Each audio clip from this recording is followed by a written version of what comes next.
Shivi TV. एक बार एक राजा था, लेकिन वह दुखी और चिंतित था क्योंकि उसके लोग आलसी थे। वह चाहता था कि वे मेहनती हों। एक राष्ट्र के लिए कुछ भी अच्छा नहीं हो सकता है, उन्होंने कहा।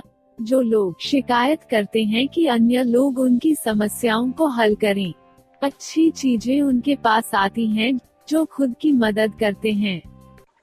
एक दिन राजा ने बाजार में एक बड़ा पत्थर रखा। फिर उसने भिखारी जैसे कपड़े पहने और झाड़ियों के पीछे छिपकर देखने लगा कि क्या होगा। सबसे पहले एक किसान फल और सब्जियों से भरा हुआ अपना ठेला लेकर आया, जिसे वह बेचने जा रहा था।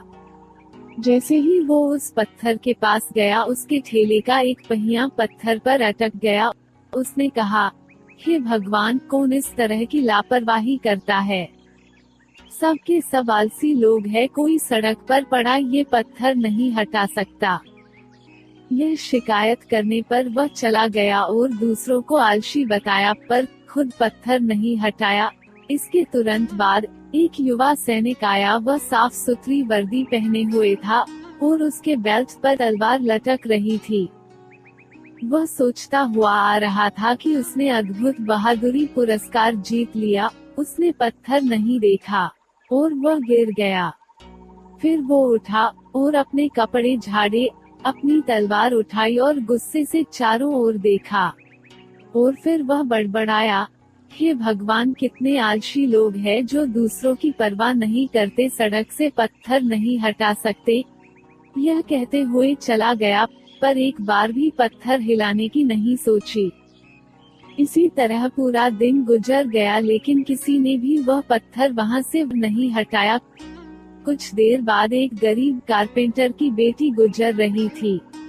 वह पूरा दिन काम करके बहुत थकी हुई थी।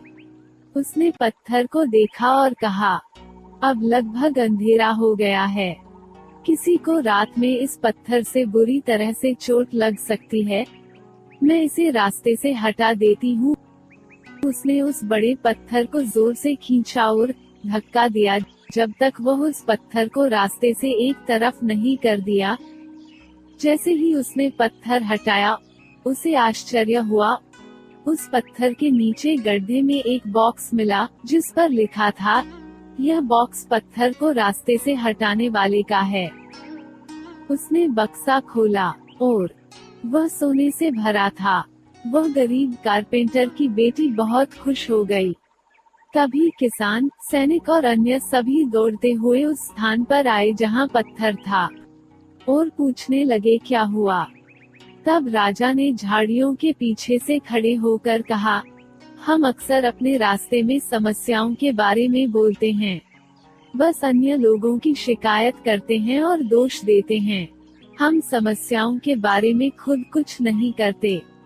जब हम आलसी होते हैं तो हम सभी दुखी होते हैं। प्रजा अपने राजा की बात समझ गई और उस दिन के बाद कोई भी आलसी नहीं रहा।